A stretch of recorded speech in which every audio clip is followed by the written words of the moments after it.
The Honeymoon Riot. A short story. The narrator goes downstairs to complain.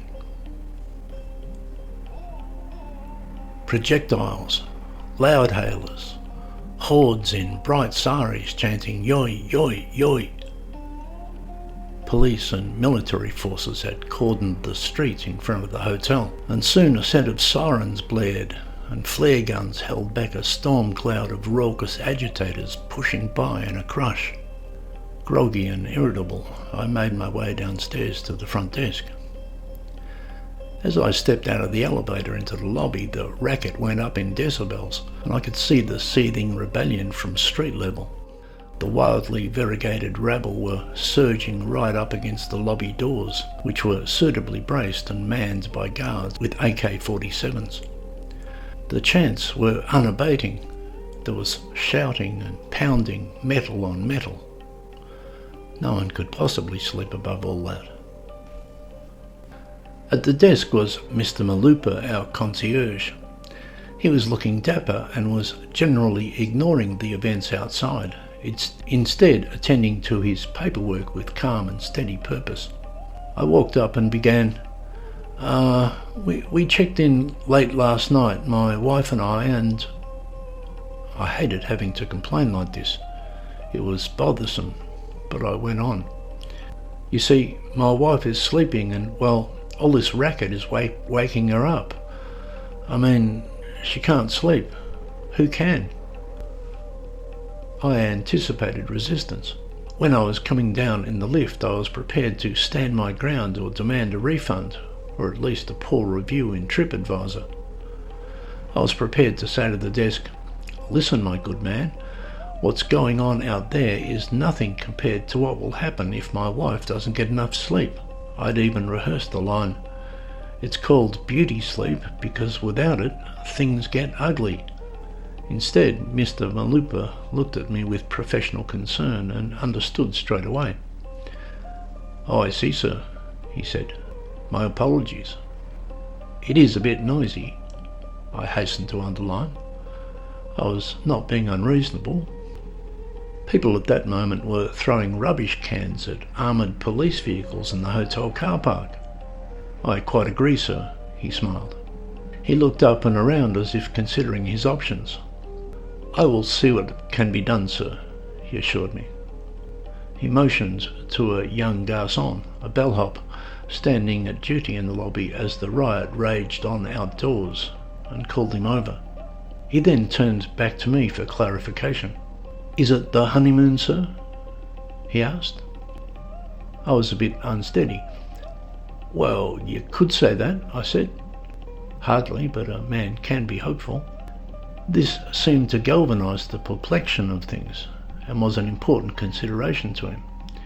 The concierge knew what to do. He whispered something in the ear of the bellhop, made the sign of silence, putting his forefinger to his lips, and then explained quietly, just to be clear, "It is the honeymoon." The bellhop nodded. He understood too. I then watched as the garçon went briskly to the guards at the door and indicated to them that he needed to get through the barricade. They let him through. When the doors opened, momentarily, the noise flooded into the lobby full strength and completely shattered the ambience. Some of the crystalware in the buffet room adjoining started doing the shaking dingles. The bellhop slipped through though, and thankfully the guards shut the door again with their double-glazed muffle. After that, things moved surprisingly fast. The bellhop, I could see, made his way through the thronging frothers, went up to one in particular and communicated his plight. He whispered something in the man's ear among the anarchic ferment, made the sign of silence to him, and when, it seemed to me, he further explained, "It is the honeymoon," the man gave a surprised peal of understanding and nodded. He then went off to tell somebody else. This went on infectiously until, when the guards reopened the doors to let the bellhop back in, barely a few minutes later, the entire maelstrom had become suddenly subdued.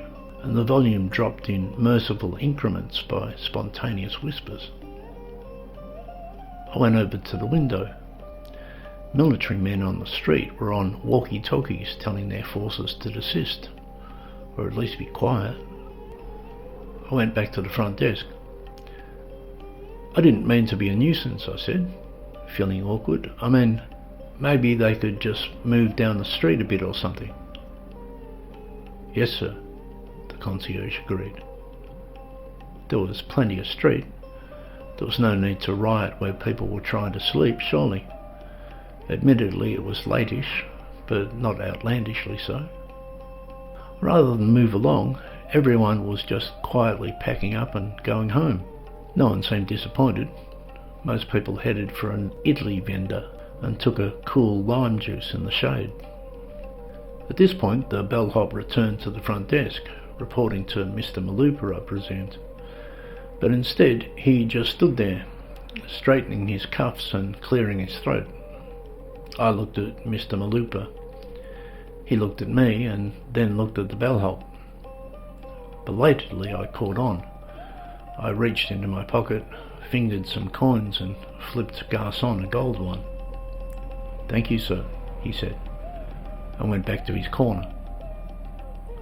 I turned back to the concierge, who was finalising matters. "I hope Madam is able to sleep, sir," he said, "and please accept the profound apologies of the management and staff. We will send up a complimentary brunch of fresh flowers. Does Madam prefer roses or a mixed garland?" Well, this was unexpected. Roses, I think. Red?" "Yes, red." "Very good, sir." And as far as Mr. Malupa was concerned, I could say, the issue was officially resolved.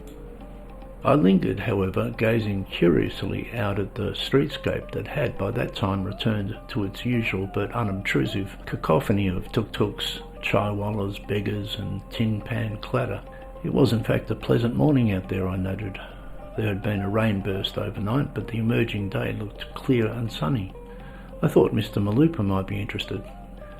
"Nice day out there," I observed. He looked up, checked the weather and agreed. "Yes, sir, it is." "Sunny," I said. I paused, then added, "Perfect for the honeymoon."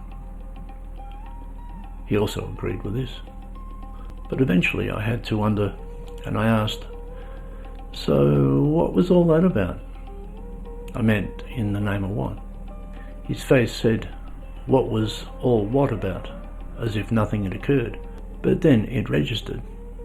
"Oh, it was a protest for girls' education, sir. They were about to burn an effigy of the Minister for Education, who insists that girls don't need to learn to read and write. It's a hot issue, sir." I thought about this for a minute. "Is that right?" I said. "Yes, sir," he confirmed. Now I felt like a heel. "Gee, I had no idea," I confessed. "I mean, they were awfully noisy." "Not to worry, sir," Mr. Malupa assured me. "I'm certain there will be many more opportunities for protests. After all, our sub-literacy rates for females under 16 years of age are among the lowest in the world, and it is not until the full equality of the sexes is achieved across all professional and pedagogical domains that our nation can rightfully attain peer status on the international stage and make progress economically and socially." I looked at him. He was about 50. His hair was very neat. In fact, I would say there was not a single follicle out of place. It was also a credit to him that, in the whole time of our encounter, it was only at the end that I caught a slight drift of his aftershave. It was pitched just right for a concierge. I considered his words for a minute more. "Yes, I suppose so," I mused. At that moment, the guards with the AK-47s decided it was time for tiffin and put down their guns. "It's an ongoing struggle," I suggested.